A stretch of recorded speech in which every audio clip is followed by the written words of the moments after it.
Hello दोस्तों। अब तक हमने पेपर 1 और पेपर 2 मेंस में कवर कर लिया था। ये जो लेक्चर रहेगा इसमें हम पेपर 3 के पार्ट ए के बारे में बात करेंगे और नेक्स्ट लेक्चर में हम पेपर 3 के पार्ट बी के बारे में बात करेंगे। पार्ट ए की बात करें तो पार्ट ए नया जुड़ा है, मतलब कुछ यूनिट्स तो इसकी पहले से ही थी लेकिन अलग पेपर में थी। जैसे पहले जो इसकी जो सेकंड यूनिट है पार्ट ए की, वो पेपर 2 में थी। पहले पेपर 2 की जो यूनिट 1 है वहाँ पर थी पार्ट ए की, लेकिन अभी क्या है वो यहाँ पर पेपर 3 में उसको इंक्लूड किया गया है। 2019 के सिलेबस को अगर देखें तो उस समय पे जो इकोनॉमिक्स थी वो पूरा का पूरा एक पार्ट कवर करती थी पेपर 3 का। उसी पैटर्न को वापस जो है पीएससी ने अपनाया है। बीच में क्या हुआ था कि पेपर जो 3 है वो ज़्यादा टफ हो गया था, इस वजह से इसको चेंज करना पड़ा सिलेबस को, और अभी बैलेंस पेपर इन्होंने बनाया है। डिस्कस करते हैं हम आगे। तो यूनिट 1 की अगर हम बात करें, यूनिट 1 भारतीय अर्थव्यवस्था के मौलिक पहलू, यहाँ पर हमारी पहली यूनिट है। इंडियन इकोनॉमी के बारे में यहाँ पर टॉपिक दिए हुए हैं। काफ़ी ज़्यादा टॉपिक है, इसीलिए ज़्यादा डीप में किसी भी टॉपिक में जाने की ज़रूरत नहीं है। उसकी वजह यह है कि ज़्यादा टॉपिक होते हैं ना तो क्वेश्चन ऊपर ऊपर से आता है, और कम टॉपिक होते हैं तो क्वेश्चन ज़्यादा डीप में आता है। जैसे पहला टॉपिक है भारतीय अर्थव्यवस्था की प्रमुख विशेषताएं बताइए। डायरेक्ट क्वेश्चन आ सकता है, 10 में भी आ सकता है, 7 में भी आ सकता है, 2 में तो इसके आने की बिल्कुल संभावना नहीं है। क्या क्या विशेषताएं भारत की, जो भारतीय अर्थव्यवस्था उसकी क्या क्या विशेषताएं हैं, हमारा व्यापार घाटा और एनपीए वगैरह, ये जो हम पहले भी पढ़ते थे कि जो भारत की अर्थव्यवस्था उसकी प्रवृत्तियाँ क्या है, चुनौतियाँ क्या है, ये हम पहले भी पढ़ते थे। विशेषताएं हमको बतानी है, जैसे हमारी कृषि प्रधान अर्थव्यवस्था है, मेजोरिटी जो है जीडीपी का वो कृषि से आता है, कितना कितना योगदान तीनों सेक्टर से आता है, ये सब हमको विशेषताओं में बताना है। लेकिन ये सबसे पहले मैं आपको जो पेपर 3 है उसका जो ये वीडियो बनाना है, इससे पहले मैं आपको कुछ और बातें बताना चाहता हूँ। इस पेपर में 2-3 चीज़ें ज़्यादा इंपॉर्टेंट होती है, वो है फैक्ट्स। फैक्ट्स के लिए आप क्या कीजिए कि एक फैक्ट लिस्ट बनाइए अपनी स्वयं की, और टॉपिक वाइज बनाइए। जैसे भारतीय अर्थव्यवस्था की प्रमुख विशेषताएं, इससे क्या क्या फैक्ट हम लिख सकते हैं तो वो फैक्ट आप लिख लीजिए। विकसित भारत है 2047, इससे क्या फैक्ट हम लिख सकते हैं। तो फैक्ट कहाँ काम आएगा आपको, फैक्ट काम आएगा एक तो इंट्रो में और एक कंक्लूजन में। तो यहाँ पर आप ज़रूर फैक्ट का उपयोग कीजिए। पेपर 3 में आप जितना ज़्यादा फैक्ट का उपयोग करेंगे उतना ज़्यादा आपके मार्क्स आने की संभावना रहेगी मेंस में। जैसे हम बोलते हैं कि पेपर 2 जो है, पेपर 2 में आप अगर संविधान वाला पोर्शन है तो जितना ज़्यादा आप आर्टिकल का यूज़ करेंगे, देखिए बात तर्क के बेसिस पे की जाती है, बात अपने हिसाब से नहीं की जाती है कि मुझे लगता है कि अर्थव्यवस्था भारत की बहुत अच्छी है, बहुत अच्छी है।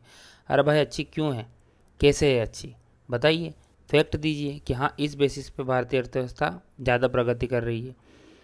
हम बता सकते हैं कि हमारी जो है अर्थव्यवस्था 5 ट्रिलियन के नज़दीक पहुंचने वाली है, हमने टारगेट बनाया 2025 में, अभी 3.7 के आसपास है, तो हम बढ़ रहे हैं आगे। तो ये फैक्ट है, ये फैक्ट आपको लिखना पड़ेगा, और इंट्रो में भी लिखना पड़ेगा, कंक्लूजन में भी लिखना पड़ेगा। जितना लिखोगे उतना आपको मार्क्स मिलेंगे। पेपर 2 में आपको आर्टिकल आपको याद होने चाहिए, जितने भी आपके टॉपिक है सिलेबस में उनसे रिलेटेड जो भी आर्टिकल है आपको पता होना चाहिए। जो एसडीजी है, एसडीजी भी आपको पता होना चाहिए। जैसे कहीं गरीबी का टॉपिक आ गया तो आपको गरीबी का एसडीजी पता होना चाहिए कि हमको गरीबी समाप्त करना है। तो आप रेफरेंस दोगे तो कैसे दोगे, जैसे कि कंक्लूजन में ज़्यादा काम आते हैं। कंक्लूजन में आप बताओगे कि हमने जो है एसडीजी के प्रति हमने जो है वो प्रतिबद्धता हमारी जताई है, और इसी दिशा में हम काम कर रहे हैं। इस एसडीजी के प्रति हमने प्रतिबद्धता ये बनाई है। अब या तो वो एजुकेशन से रिलेटेड हो सकता है, या वो गरीबी से रिलेटेड, या भूखमरी से रिलेटेड, लैंगिक असमानता से रिलेटेड हो गए। शुरू के 5 एसडीजी आपको बहुत अच्छे से याद होने चाहिए। इसके बाद भी एसडीजी जो है, जो भी इंपॉर्टेंट एसडीजी है आप उनका उपयोग वहाँ भी कर सकते हैं, एनवायरनमेंट में भी कर सकते हैं। जैसे एसडीजी जो 13 और 14 हैं उसका उपयोग आप एनवायरनमेंट में कर सकते हैं। कंक्लूजन के लिए आप एसडीजी ज़रूर याद रखिए, है ना। अब उसका उपयोग कर सकते हैं कंक्लूजन में, उससे मार्क्स एनहेंस होते हैं। नेक्स्ट बात करते हैं करंट अफेयर्स की इनपुट की। करंट अफेयर्स का इनपुट भी बहुत ज़रूरी होता है, विशेष तौर पर मध्य प्रदेश का करंट अफेयर्स। जैसे मध्य प्रदेश की जो यूनिट्स है इकोनॉमिक्स की, आप क्या कीजिए कि जो निर्माण है या फिर एग्जाम पीडिया है, कहीं से भी आप एक फैक्ट लिस्ट बना लीजिए जो भी सिलेबस में हमारा टॉपिक है उसके आधार पर। और वो फैक्ट लिस्ट आप क्या कीजिए कि सुबह सुबह जब आप उठते हैं, भारत का और मध्य प्रदेश दोनों का जो फैक्ट लिस्ट है उसको आप 15-15 मिनट के लिए रिवाइज ज़रूर कीजिए। मैं ऐसा ही करता था, क्योंकि वो याद होना बहुत ज़रूरी होता है। और भी मैं जो भी फैक्ट लिस्ट है, वो जो मेरी फैक्ट लिस्ट है वो भी मैं ग्रुप में शेयर कर दूंगा, धीरे धीरे मेरे पास जितने भी रिसोर्सेज है वो 10 सब में से शेयर करता रहूँगा अपने टेलीग्राम ग्रुप पे। उसकी लिंक भी मैंने दे रखी है डिस्क्रिप्शन में, उसको ज्वाइन कर लेना। करंट अफेयर्स का इनपुट बहुत ज़रूरी है। इसके लिए आप एमपी का और जो स्पीडी है भारत का करंट अफेयर्स उससे कवर कर सकते हैं, या फिर आपके पास अगर परीक्षा धाम की बुक है आपने जो लेटेस्ट में खरीदी थी वहाँ से भी आप कुछ फैक्ट वहाँ से लिख सकते हैं। बहुत बढ़िया किताब है वो। नेक्स्ट हम टॉपिक की बात करते हैं तो भारतीय अर्थव्यवस्था की प्रमुख विशेषताएं, इस पर हमने बात कर ली। इससे 10 नंबर का क्वेश्चन आ सकता है, 7 में भी आ सकता है। विकसित भारत एट 2047, इस पर डायरेक्ट 10 नंबर में क्वेश्चन आ सकता है कि विकसित भारत एट 2047 पर टिप्पणी कीजिए। ये 7 में भी आ सकता है, लेकिन इसके 10 में आने की ज़्यादा संभावना है क्योंकि बड़ा टॉपिक है। नेक्स्ट टॉपिक की बात करते हैं, कृषि उद्योग और सेवा क्षेत्र का क्षेत्रीय योगदान। देखिए इससे हमेशा 2 नंबर में क्वेश्चन आएगा। कैसे आएगा कि हमारी जो जीडीपी है भारत की उसमें कृषि क्षेत्र का या प्राथमिक क्षेत्र का क्या योगदान है, औद्योगिक क्षेत्र या द्वितीयक क्षेत्र का क्या योगदान है, सेवा क्षेत्र का क्या योगदान है। डायरेक्ट क्वेश्चन आ सकता है, या फिर यह आ सकता है कि सबसे ज़्यादा किस क्षेत्र का योगदान है और कितना है। नेक्स्ट हम बात करते हैं तो राष्ट्रीय आय की विभिन्न अवधारणाएं। इससे जो क्वेश्चन आता है ज़्यादातर, देखिए राष्ट्रीय आय की विभिन्न अवधारणाओं में 3 विधियां हैं राष्ट्रीय आय कैलकुलेशन की, तो इससे क्वेश्चन 3 नंबर में पूछे, ये 10 नंबर में पूछे जाने की संभावना है। बहुत बार आया है ये क्वेश्चन, डायरेक्ट आता है कि राष्ट्रीय आय के आकलन की विभिन्न विधियां बताइए। 10 नंबर में पूछ लेंगे आपसे, 10 में आने की इसकी संभावना रहती है। लेकिन इसकी जो विभिन्न अवधारणा मतलब क्या है इनका, देखिए इससे जो 2 नंबर है ना वहाँ क्वेश्चन आ सकता है। जैसे जीडीपी हो गई, जैसे जीएनपी हो गई, है ना, जैसे एनएनपी हो गई। आपको पता ही है कि एनएनपी एट फैक्टर कॉस्ट जो है राष्ट्रीय आय की कैलकुलेशन की जाती है, तो ये वहाँ पर 2 नंबर में क्वेश्चन पूछा जा सकता है। ठीक है, या फिर ये पूछ लेंगे राष्ट्रीय आय कैलकुलेशन में हमको क्या समस्याएं आती है, या ये पूछ लेंगे कि राष्ट्रीय आय कैलकुलेशन सबसे बेस्ट विधि कौन सी है, या ये पूछ लेंगे कि राष्ट्रीय आय की जो कैलकुलेशन है उसमें एनएनपी का ही उपयोग क्यों किया जाता है, विदेशों में राष्ट्रीय आय का आकलन और भारत के राष्ट्रीय आय के आकलन में क्या डिफरेंस है, ये सब पूछे जा सकते हैं। प्रमुख फसलें और फसल पैटर्न, इससे 10 नंबर में क्वेश्चन भी आ सकता है। डायरेक्ट पूछ सकते हैं आपको कि भारत में जो प्रमुख फसल पैटर्न है उनके बारे में बताइए, या फिर प्रमुख फसल में गेहूं, चावल, इनके बारे में, कॉफ़ी, चाय, जूट। जैसे अभी कुछ समय पहले शायद 20 की बात है, 20 या 21 की बात है, जूट के बारे में क्वेश्चन आया था और 5 नंबर में आया था। उस समय 5 नंबर क्वेश्चन चलते थे, अब 7 के। तो कुछ पूछ लेंगे आपसे कि जो गेहूं है उसके लिए आदर्श अवस्थाएं क्या होती है, जैसे तापमान की क्या ज़रूरत है, वर्षा की क्या ज़रूरत है, और हमारे यहाँ जो गेहूं का उत्पादन है वो कहाँ तक विस्तृत है और किन किन राज्यों में ज़्यादा उत्पादन होता है। मतलब गेहूं का जो उत्पादन है उसके बारे में क्वेश्चन पूछा जा सकता है, या गेहूं के फसल पैटर्न के बारे में क्वेश्चन पूछा जा सकता है ना। इसके बाद चुनौतियों की बात करते हैं। चुनौतियों में डायरेक्ट पूछे जा सकते हैं कि भारत में जो कृषि उत्पादन है उसकी घटती उत्पादकता का क्या कारण है, या फिर क्या इनके सामने चुनौतियाँ जिसके कारण जो है हमारी उत्पादकता कम है। और दूसरी बात, चुनौतियाँ अगर पूछेंगे तो समाधान भी पूछ सकते हैं कि चुनौतियाँ जो है घटती उत्पादकता में उसका क्या समाधान है। किसान संकट मतलब किसानों की क्या समस्या है, किसान क्यों आत्महत्या कर रहे हैं। मौसम पर निर्भरता, जैसे आपको पता ही है भारतीय जो कृषि उसको मौसम का जुआ कहा जाता है, तो मौसम पर निर्भरता हमारी है तो सिंचित क्षेत्र कितना है हमारा, यानी वर्षा आधारित क्षेत्र कितना है। दूसरा, हमारे यहाँ जो सिंचाई के साधन है उनकी उपलब्धता किस प्रकार की है, और मौसम पर निर्भरता हमारी किस प्रकार की है और इसे हम कैसे कम कर सकते हैं, और ये क्यों कहा जाता है कि जो भारतीय कृषि है वो मौसम का जुआ है। ये भी टिप्पणी आपसे पूछे जा सकता है। सरकारी पहल की बात करें तो पीएम किसान के बारे में डायरेक्ट 7 नंबर में क्वेश्चन आ सकता है। NMSA ये national mission for sustainable agriculture होता है। सस्टेनेबिलिटी के लिए हमने एक मिशन लॉन्च किया था। सस्टेनेबिलिटी का मतलब होता है कि हम आज के रिसोर्सेज का उपयोग करेंगे लेकिन भविष्य की पीढ़ी को देखकर। ठीक, आज आप इतना एक्सप्लॉइट मत कर लीजिए कि भविष्य की पीढ़ी के पास कुछ बचे ही नहीं। यानी हम आज जो एग्रीकल्चर कर रहे हैं उसको हम ऐसा बनाएं कि वो एग्रीकल्चर जो मृदा है, सोइल है, उसको नुकसान ना पहुंचाकर भविष्य की पीढ़ी के लिए भी उपलब्धता रखे। इस पे डायरेक्ट 7 नंबर पर टिप्पणी करवा सकते हैं कि NMSA या फिर national mission for sustainable agriculture पर टिप्पणी कीजिए। विभिन्न योजनाएं, जो महत्वपूर्ण योजनाएं कृषि रिलेटेड, या फिर डायरेक्ट इस पर 7 नंबर में इस प्रकार से क्वेश्चन पूछा जा सकता है कि कृषि से संबंधित महत्वपूर्ण योजनाओं के बारे में बताइए। तो आपको 6 से 7 योजनाएं यहाँ पर बतानी है। और इसके अलावा आप जो है जब कंक्लूजन लिखो तो उसमें ये आप लिख सकते हैं कि ये योजनाएं भी यहाँ पर चल रही है। भले आप उनके बारे में डिटेल मत लिखो, लेकिन जितनी ज़्यादा योजनाएं कवर करोगे उतने ज़्यादा मार्क्स मिलने की आपको संभावना रहती है। कृषि मूल्य नीति, कृषि मूल्य नीति का मतलब क्या होता है, जैसे हमारे यहाँ जो एमएसपी दिया जाता है, लगभग 23 फसलों के लिए एमएसपी दिया जाता है। तो कृषि का मूल्य कैसे तय किया जाता है, जो कृषि मूल्य और लागत आयोग है वो किस प्रकार से मूल्य तय करता है, ये सब यहाँ पर आएगा। विपणन यानी मार्केटिंग की बात करते हैं, विपणन में क्या चुनौतियाँ हैं, क्या समाधान है उसका, क्या समस्याएं हैं। वित्त की बात करें तो इसमें नाबार्ड को मत भूलना। नाबार्ड जो है एग्रीकल्चरल वित्त जो है उसमें महत्वपूर्ण भूमिका निभाता है, इतना आपको पता ही होगा। नाबार्ड देखिए डायरेक्ट लोन नहीं देता है, लेकिन जो किसानों को बैंक लोन देते हैं नाबार्ड उन बैंक को लोन देता है ना। तो इनडायरेक्टली साक्ष जो है उसमें महत्वपूर्ण भूमिका ये निभाता है नाबार्ड। तो नाबार्ड का एग्रीकल्चर में, क्योंकि नाबार्ड है ही national bank for agriculture and rural development, तो एग्रीकल्चर डेवलपमेंट के लिए ही है वो। तो वो आपको पता होना चाहिए कि कृषि जो है उसमें वित्त की क्या कमी आ रही है, स्वयं सहायता समूह उसमें क्या भूमिका निभा रहे हैं, इतना आपको पता होना चाहिए ना। जो वित्त मिलता है वो किस रेट पे मिलता है, लोन जो मिलता है, जैसे अभी 2022 में क्वेश्चन पूछ लिया था उन्होंने कि स्वयं सहायता समूह को किस रेट पर जो है वो लोन मिलता है, 2 नंबर पूछ लिया था। वीडियो थोड़ा सा बड़ा हो सकता है, लेकिन थोड़ा सा क्या इकोनॉमी है ना, तो समझाना पड़ेगा। मूल्यवर्धन के लिए कृषि स्टार्टअप और कृषि प्रसंस्करण, मतलब खाद्य प्रसंस्करण टाइप ही है ये भी, कृषि प्रसंस्करण भी, यानी कृषि जो फसलें आ रही है उनका किस प्रकार से प्रसंस्करण करके उन्हें मार्केट में उचित दाम दिलाया जा सकता है कृषकों, जो कृषक है उनको। कृषि से रिलेटेड स्टार्टअप्स किस प्रकार से ग्रो कर रहे हैं और क्या किया जाना चाहिए जिससे कृषि क्षेत्र में जो स्टार्टअप है उनकी संख्या बढ़े।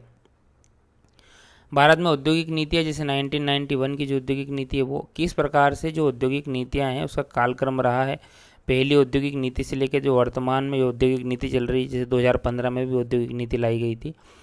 तो इन औद्योगिक नीतियों के बारे में आपको पता होना चाहिए। डायरेक्ट 10 नंबर में क्वेश्चन आ सकता है कि औद्योगिक नीतियों के प्रावधान बताइए, जिसमें कोई पर्टिकुलर औद्योगिक नीति बता देंगे, जैसे औद्योगिक नीति 2015 के प्रावधान बताइए, तो आपको पूरा डिटेल से ये याद होना चाहिए, ठीक है।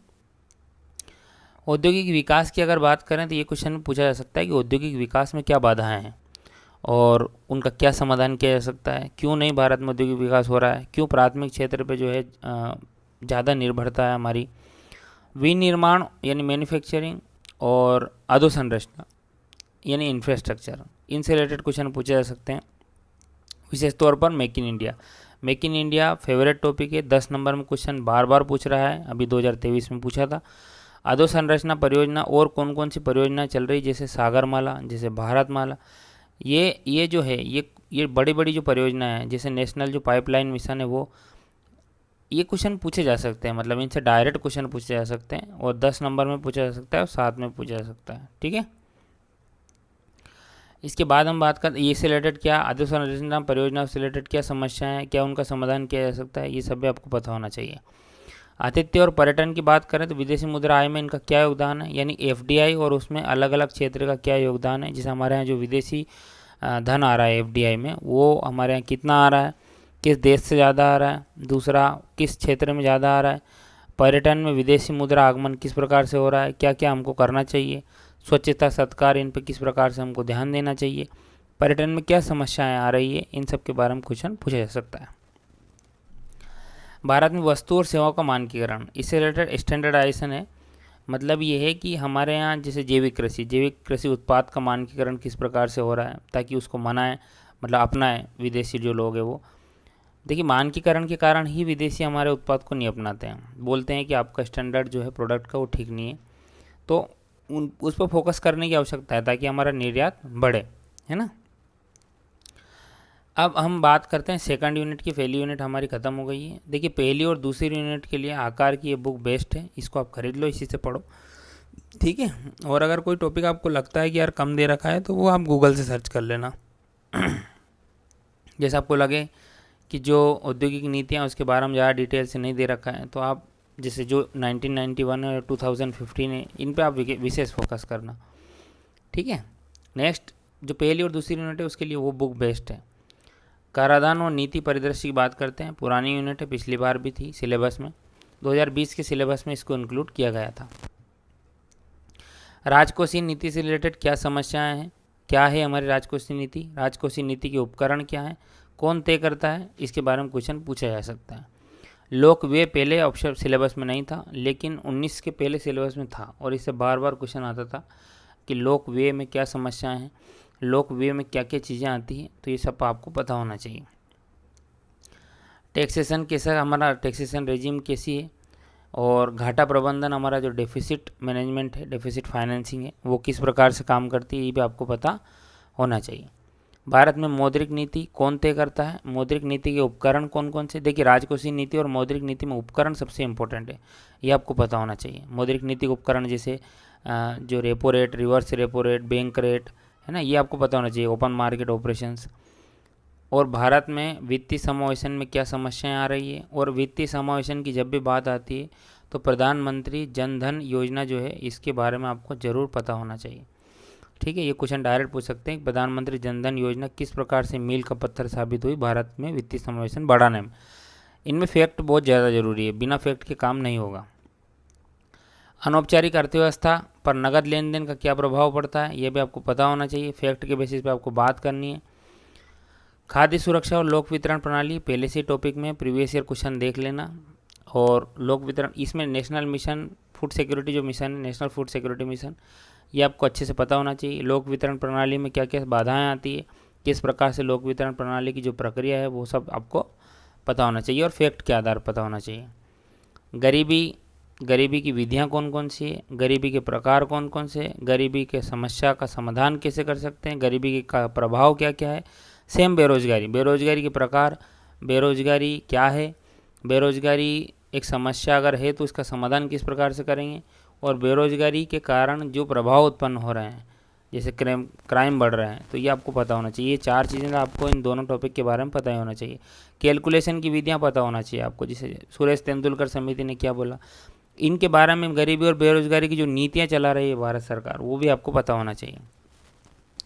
क्षेत्रीय असंतुलन के क्या कारण हैं, मैं यहाँ पे बता देता हूँ आपको। क्षेत्रीय असंतुलन के क्या कारण हैं, क्या उसके परिणाम हैं, और क्या इसका समाधान किया जा सकता है। ये 3 टॉपिक जरूर कवर कर लेना क्षेत्रीय संतुलन पे, और 7 नंबर में क्वेश्चन आ सकता है इस पर। ठीक है, जो योजनाएं हैं गरीबी और बेरोजगारी, इस पर 10 नंबर में क्वेश्चन पूछा जा सकता है, लेकिन जो क्षेत्रीय संतुलन है इसमें 7 नंबर में क्वेश्चन आने की संभावना है। 10 में बना सकता है, कोई बड़ी बात नहीं है। बोल देगा कारण परिणाम समाधान बताइए, क्या कर लोगे। ठीक है, भारत का विदेशी व्यापार, मूल्य संरचना और दिशा। भारत के विदेशी व्यापार में निर्यात किन चीज़ों का किया जाता है, आयात किन चीज़ों का किया जाता है, और किस प्रकार से भारत के विदेशी व्यापार का घाटा है, मतलब हम एक्सपोर्ट कर ज़्यादा करते हैं या इम्पोर्ट ज़्यादा करते हैं, ये हमको पता होना चाहिए। निर्यात प्रोत्साहन के लिए हम क्या क्या करते हैं, आयात प्रतिस्थापन हम कैसे कर रहे हैं, और क्या है आयात प्रतिस्थापन, और विदेशी पूंजी उसमें किस प्रकार से योगदान देती है हमारी जो भारतीय अर्थव्यवस्था उसमें, जैसे FDI और FII, इनके बारे में आपको पता होना चाहिए। FPI के बारे में कि भारत में किस प्रकार से FDI आ रहा है, FDI की क्या भूमिका है, FDI में क्या समस्याएं हैं भारत की जो लोकल अर्थव्यवस्था है उसके संदर्भ में। अंतर्राष्ट्रीय वित्तीय संस्थानों की भूमिका, जैसे IMF के बारे में डायरेक्ट क्वेश्चन पूछे जा सकते हैं। विश्व बैंक और IMF में क्या डिफरेंस है, ये भी पूछा जा सकता है। ADB और WTO, इनके बारे में 2 मार्क्स में भी आ सकता है, 7 में भी आ सकता है, और 10 में भी आ सकता है। ठीक है, डायरेक्ट पूछ लेंगे ADB क्या कार्य है, 7 या 10 नंबर में। WTO, देखिए इसमें जो इंपॉर्टेंट है वो WTO है सबसे ज़्यादा, WTO के बारे में क्वेश्चन पूछे जाने की ज़्यादा संभावना है। विश्व बैंक और IMF भी इंपॉर्टेंट है। ठीक है, इनमें 2 नंबर में क्वेश्चन पूछा जा सकता है, 7 और 10 में भी क्वेश्चन पूछे जा सकते हैं, विशेष तौर पर इनके कार्यों से संबंधित। 3rd यूनिट की बात करें तो 3rd यूनिट में ये जो बुक है ये ओमशी की है, और ये मैंने मतलब 2021 है उसमें इसको फॉलो किया था। बहुत बढ़िया बुक है, बहुत ही शानदार बुक है, और इससे क्वेश्चन आते भी हैं, और इसने बहुत अच्छे से दे रखा है, और फैक्ट दे रखे हैं, तो आपको फैक्ट के लिए कहीं दूसरी जगह ढूंढने की ज़रूरत भी नहीं पड़ेगी। हालांकि ये 2 बुक, एक तो हमने प्रीलिम्स के लिए पढ़ी, एक जो मेंस के लिए भी निकालती है निर्माण, ये दोनों को भी आप रिफ़र कर सकते हैं, लेकिन मैं इसका बोलूँगा वंशी को, अब इसको देखो आप एक बार। मध्य प्रदेश में जो राज्य घरेलू उत्पाद और प्रति व्यक्ति आय में वृद्धि है, इसके बारे में आपको फैक्ट पता होना चाहिए, और वो आप ये जो निर्माण के फर्स्ट चैप्टर है वहाँ से आप निकाल सकते हैं। आत्मनिर्भर मध्य प्रदेश का क्या रोड मैप है, इसके बारे में 7 और 10 नंबर में क्वेश्चन आ सकता है। एक जिला एक उत्पाद कार्यक्रम क्या है, ODOP, इसमें 2 नंबर में, 7 नंबर में, 10 नंबर में आ सकता है। 2 नंबर में डायरेक्ट पूछ लेंगे ODOP क्या है, या फिर किसी विशेष जिले का ODOP क्या है। 7 नंबर में पूछ सकते हैं कि ODOP कार्यक्रम पर टिप्पणी कीजिए। 10 में पूछ सकते हैं कि ODOP कार्यक्रम पर टिप्पणी कीजिए और इसमें क्या समस्याएं आ रही हैं, उनका किस प्रकार से समाधान, चुनौतियाँ और समाधान किया जा सकता है। प्रमुख फसलें और फसल पैटर्न तथा जोत, ये इसमें विशेष रूप से आपको सोयाबीन याद रखना है, दालें याद रखनी है। जिसमें मध्य प्रदेश का विशेष स्थान है वो आपको पूछे जा सकते हैं। गेहूँ पूछ लेंगे, डायरेक्ट पूछ लेंगे आपसे, है ना। खाद्य सुरक्षा वितरण प्रणाली और भंडारण, देखिए ये वहाँ भी है, यूनिट 2 में भी है, और समस्याएं तो दोनों ही जगह सेम है, लेकिन बस इतना आपको पता होना चाहिए कि मध्य प्रदेश में किस प्रकार से ये वर्क कर रहा है। उद्यानिकी पर टिप्पणी, पशुधन, डेयरी, मत्स्य पालन, इन सब के बारे में भी आपको 7-7 नंबर में क्वेश्चन तैयार करना है।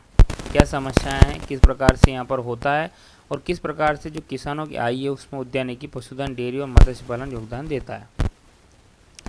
औद्योगिक क्षेत्र की स्थिति, अधोसंरचना का विकास, मध्य प्रदेश को रुग्ण प्रदेश औद्योगिक दृष्टि से क्यों माना जाता है, क्या इसके समाधान है, और अधोसंरचना से रिलेटेड क्या समस्याएं हैं यहाँ पर मध्य प्रदेश में, ये सब आपको पता होना चाहिए, और यहाँ पर ये दे भी रखा है। अधोसंरचना में क्या होता है, सड़क, रेल और विमान, इसके अतिरिक्त जो है जो हमारी पाइपलाइन वगैरह हैं, ये सब आपको पता होना चाहिए। एमएसएमई और पारंपरिक उद्योगों का विकास और समर्थन, मध्य प्रदेश में कितनी एमएसएमई यूनिट से 2 नंबर में क्वेश्चन पूछा जा सकता है। क्या इनकी समस्याएं हैं और कैसे इनका विकास किया जा सकता है, और विकास के समर्थन में सरकार क्या काम कर रही है, आपको पता होना चाहिए। मध्य प्रदेश में ग्रामीण और शहरी विकास किस प्रकार से हो रहा है, जनजातीय अर्थव्यवस्था, कृषि पद्धति, प्रमुख वनोपज, हस्तशिल्प और हाट बाजार, ये आप फ्री से भी आप इसको तैयार करना जरूर, क्योंकि पूछ लेंगे डायरेक्ट कि झूम कृषि, या फिर मध्य प्रदेश में जो कौन सी जनजाति है, भील की पूछ ली, कि भीलों के द्वारा जो झूम कृषि की जाती है उसका क्या नाम है। इसके अतिरिक्त बोल लेंगे कि मध्य प्रदेश में जो झूम कृषि की जाती है उसके अलग अलग जनजातियों के द्वारा क्या नाम रखे गए हैं। उसके बाद प्रमुख वनोपज के बारे में आपको पता होना चाहिए, डायरेक्ट 7 नंबर में क्वेश्चन पूछा जा सकता है। हस्तशिल्प और हाट बाजार के बारे में भी 7 नंबर में क्वेश्चन पूछा जा सकता है कि मध्य प्रदेश में हस्तशिल्प और हाट बाजार पर टिप्पणी करो। पर्यटन, व्यापार और निवेश प्रोत्साहन, इनके बारे में भी क्वेश्चन 7 या 10 में पूछा जा सकता है। 10 में इस प्रकार से आ जाएगा कि मध्य प्रदेश में जो पर्यटन है उसके विकास पर निबंध लिखिए, है ना। मध्य प्रदेश सरकार निवेश प्रोत्साहन में किस प्रकार से जो है, जैसे हमारा जो कौन सा वो इन्वेस्टर समिट हो रहा है ना, उसके बारे में क्वेश्चन पूछा जा सकता है। नेक्स्ट यूनिट मध्य प्रदेश में सामाजिक और आर्थिक विकास की हम बात करते हैं। स्वास्थ्य, अधोसंरचना, शिक्षा और कौशल विकास, इनके बारे में क्वेश्चन, जैसे मध्य प्रदेश ने पहली, आपको पता ही है कि जो है हमने न्यू जो है एजुकेशन पॉलिसी है उसको हमने अप्लाई कर दिया है, तो उसके बारे में उसकी क्या चुनौतियाँ आ सकती हैं, क्या उस चुनौतियों के समाधान है, कौशल विकास की दृष्टि से किस प्रकार से मध्य प्रदेश काम कर रहा है, मध्य प्रदेश में जो स्वास्थ्य अधोसंरचना है वो किस प्रकार की है, जैसे मध्य प्रदेश में कितने हॉस्पिटल्स हैं और प्राइमरी हेल्थ सेंटर जो है, कम्युनिटी हेल्थ सेंटर उसके कितने हैं और किस प्रकार से काम करते हैं। ये स्वास्थ्य अधोसंरचना में 7 या 10 नंबर में टिप्पणी डायरेक्ट आ सकती है। प्राकृतिक संसाधन प्रबंधन के लिए नीतियाँ, वन, जल और खनिज, सभी के बारे में मध्य प्रदेश सरकार की क्या नीतियाँ हैं, जैसे खनिज, जल और वन, इनके बारे में 5-5, 7 जो 7-7 नंबर क्वेश्चन है वो भी बन सकते हैं। कि खनिज की दृष्टि से देखें तो मध्य प्रदेश में जो प्रबंधन है वो प्रबंधन की मध्य प्रदेश सरकार क्या कर रही है, क्या जो जल जीवन मिशन है वो किस प्रकार से इम्प्लीमेंट हो रहा है। वित्तीय, सामाजिक समावेशन और कल्याणकारी योजना, देखिए कल्याणकारी योजना है, इसमें 7 और 10 में क्वेश्चन पूछा जा सकता है, और 2 में भी पूछ सकते हैं। डायरेक्ट कोई योजना दे देंगे 2 नंबर में, उसके बारे में पूछ लेंगे।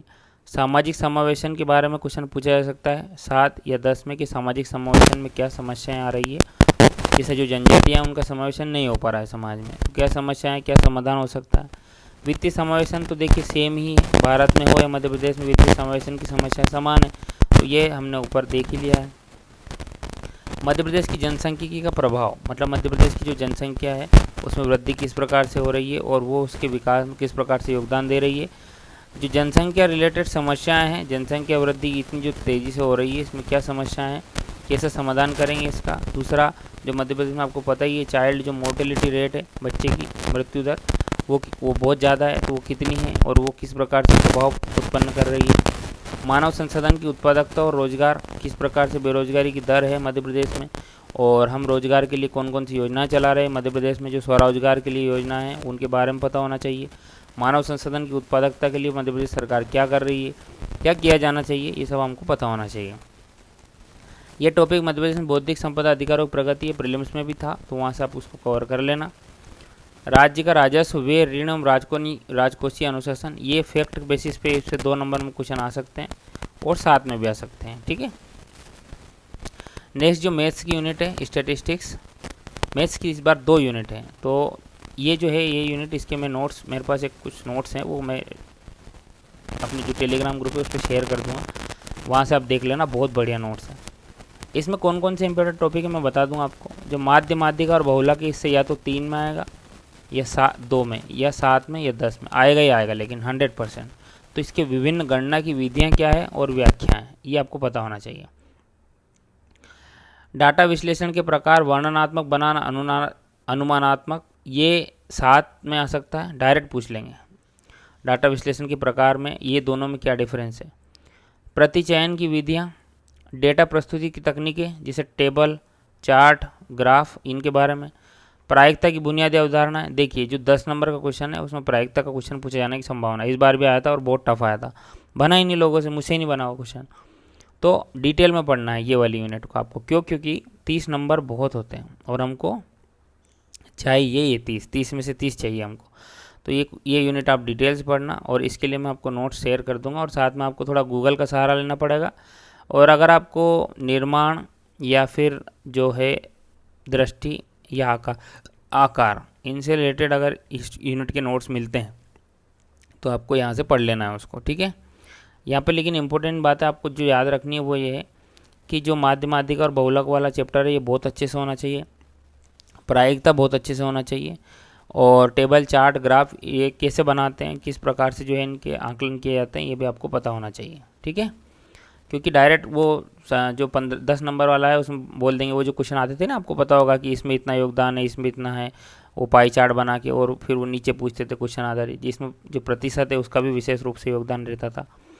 तो ये सब यूनिट की बात हो गई हमारी, ठीक है। और इस वीडियो को हम यहीं रखते हैं, थोड़ा सा लंबा हो गया वीडियो, लेकिन जो है काम की बातें हुई है यहाँ पर।